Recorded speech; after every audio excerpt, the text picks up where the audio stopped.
Hey there to our 162 subscribers, our future subscribers, and all the people that secretly watch us without subscribing. This video is kind of part two.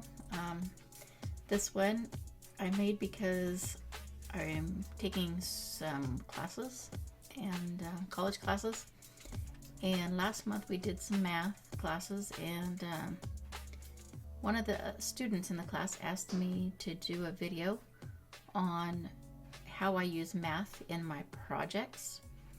And so mostly I'll be going over probably books, but I will talk about YouTube and TikTok and music production, and basically math is just used in everything. And so yeah, I'm just doing this because somebody's curious. So first of all, we will talk about the books, and so I will start with my books. Let's see, which one? So actually, I think this is my most recent one. I did these baby books, right? I wonder if that's going to end up backwards or forward when I'm done. I don't know. Anyway, so I did these baby books, and of course, I used AI to create all the graphics in it, except for my logo. My husband made the logo. So anyway, and there are graphics all through the book. And I made 8 different versions of the book. So in the process of doing this, I had to make sure that the graphics were all the right size. Some of them, pretty simple. They were full page graphics. But there are some that, for example, like this in the middle of the page, that one's a kangaroo, because this is the kangaroo book. And so I made graphics for the different designs of these books. Like I said, there's 8 books. And so I made pictures, and I wanted them all consistent. So I had to make sure they were all the same sizes. And it did take a little effort, but I'm not gonna lie, it took a lot more effort than I had anticipated making all the graphics with the AI. I can't even imagine if I'd been waiting for somebody to draw the art. And the fact is, I couldn't afford it anyway. So, because I mean, it's there's art throughout the whole book. Like the whole thing is just full of images and artwork and stuff. So so yeah, I had to make sure they all matched up and lined up. And of course, the cover, I don't normally make books this size, and so I had to make adjustments multiple times till I got the cover to the right size. Another one that required a little extra math was the Zodiac coloring book, which each picture has a full page itself. See, the back side's white, so you can color a picture and give it to somebody if you want to. So first of all, I had to make those the right size to fit in between the top and the bottom, the date and the sign.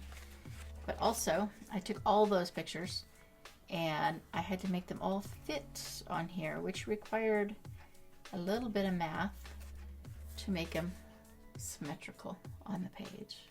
Sorry, I don't mean to cover my mouth. It's a big book though. Now, Beyond the Ability, that's my adult book. And the reason I pulled this one out is because I actually had to do some math while I was describing the boat, the main boat in the story, because I wanted to explain how far the boat could go with the amount of power it had, and how long it could run, how long it could idle, that kind of thing. And so I did have to do math just to write the story. My husband's book, this is his first book. He has a couple of books. This is his first one, which is almost 600 pages. And he had somebody, I don't know if that popped up on your screen, I just seen like a little thought bubble pop up. I don't know why I did that. I don't know. If it's there, it's there. If not, you'll just think I'm crazy. Anyway, so he had somebody draw this picture for him. The picture was not the size that was needed. And, you know, for it to cover the book, but we already decided what size we wanted the book. And I didn't want to cut anything off, because like if you cut anything off, like, I mean, I guess I could have cut some off, but we don't want to remove any of the artwork that he paid somebody to draw. So math was required in order to figure out how much border to put on it in order to use the cover. And I did the same thing with other books I edited. This was somebody that he introduced me to, kind of. I mean, we talked through the mail and on the phone. Same thing. The artwork he did not fit the page. I had to do some cleaning and straightening and figuring how much border to put on it. This was another person that he had. Oh well, look, there's a reflection of everything on this one. So this one was a little bit different. The guy just wanted a solid color. I don't really know why. Because originally I thought he wanted a graphic on it, but he ended up just wanting the artwork, you know, the words. And so that's why it ended up the way it ended up. But I did have to do math to figure out where I wanted it centered between things so that it looked its best. This is my husband's uncle's book. Man, these are really glossy, aren't they? This is my husband's uncle's book. And it required a lot of math in order to fit things into the borders and the thought bubbles and everything else. Required a lot of editing. It was an AI generated picture that I edited over and over and over and over and over and over, because that's what I do. So yeah, there's a lot of math involved when it comes to making sure that the covers are perfect, and if there's graphics in the book, there's art, you know, there's math that's required to get the graphics right. And then not only that, but like, I guess I put it up.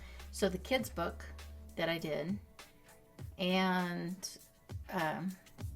the adult book, both of them, I designed buildings and places, and that required some math to make sure there was logic. And you know, if you say somebody's going this far and doing this, all these things, you need to understand distance and size of things, and so math was required in those as well. YouTube thumbnails, it's always math. I mean, you have to get the video the right size, and it's bad enough. See, and this is what annoys me with using my new Apple computer to record on. I'm using a MacBook Pro, and it's not 1280 wide, so that sucks. And so part of this may be cut off. Maybe, I don't know. Maybe not in the video. I don't know. But the thumbnail, maybe I'll put a border. Who knows? But there's always math involved, and I've got to always figure out, like, do I want to shrink it? Do I want to move it? Do I want to trim it? And it's just kind of reflex. I don't really think about it as math until somebody asks me about it, because it's just what I do, and I don't put that kind of thought into it. Also, if I'm putting pictures in the videos, sometimes I put pictures in the videos. Sometimes I have multiple pictures. I got to get them lined up, right in a certain way, and it requires math. And oh yeah, and then I recently started TikTok, and I had to make a background. I had to do it the right size. I had to get all, like, originally I started off, I just was putting the book as the background. And then I was like, no, I want something more interesting. And so I shrunk the book down into the corner, whichever corner. I don't know which direction this video faces.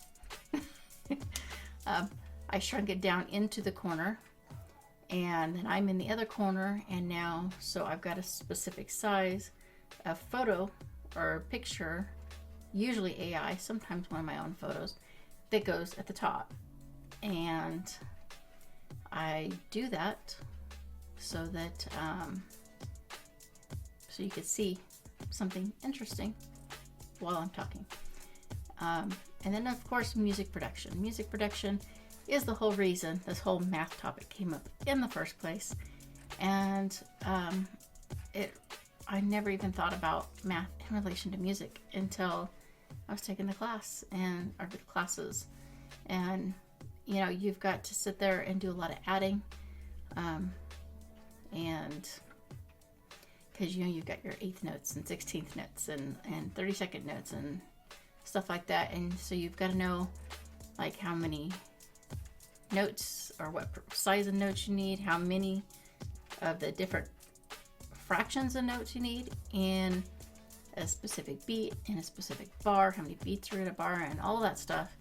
And it's really kind of absurd how much math we use in life and don't even realize we're doing it. A lot of people say they hate math and they just don't even realize that it's everywhere and it's in everything and it's required. But I do have an objection. So apparently, this is a little off topic. This has nothing to do with my projects. This has to do with my learning math. And when I was in 2nd grade, I finished my math book halfway through the school year. And I don't know why, I've always had this thing where if I have something to do and it's sitting in front of me, I do it until it's done. And back when I was in grade school, living in Alturas, that's the way things were. That a lot of, not all, everything, but there were different classes that are different subjects, topics, whatever, that we could work at our own pace. And I did. And I finished my 2nd grade math book halfway through the school year. And I don't know if the teacher was just trying to be a smart ass or sarcastic or what. He went and got me a 6th grade math book. And I thought it was a blast. I loved doing it. Unfortunately, that meant I didn't have a teacher to teach me how to do it. I was teaching myself how to do it. And so I learned how to do all that math in my own way instead of the way the school teaches you, and got into a lot of trouble in school for not showing my work because they're saying show your work, and I'm like, I don't know how you figured it out, but this is how my brain figured it out. And how my brain figured it out and how the teacher's telling us to do it were not the same. And so that leads me back to these classes that I took last month for college. And I was watching a video and I was getting frustrated and annoyed because it's telling me do all this stuff in fractions. I'm like, but that's not necessary because it'd take you 5-10 minutes to figure out this whole thing using fractions when I could figure it out in my head in like 10 seconds. And unfortunately, I had to learn the way that the school was teaching it because some of the questions was about how you do it, and it's like you had to mark it right. You know, it was like a multiple choice thing and you had to mark how it was done. And so I had to learn how they did it, even though I found it completely ridiculous doing it the ways they did it. And it's not that there's anything wrong with doing it their ways, it's just not me. And I will never go back to doing it their way. I just did it for the class, and now I'm back to doing things the way that my brain taught myself. So anyway, that's enough rambling about math. I cannot believe it's been almost 15 minutes and I'm still talking. I'm just rambling. And I think I'm just happy that I'm recording videos because I've been unable to do that lately. So Anyway, I got a million things to do. Gotta go. Gotta get these edited. And I will talk to you guys soon. Please like, subscribe, comment, and share, and get your friends to do the same thing. Thank you.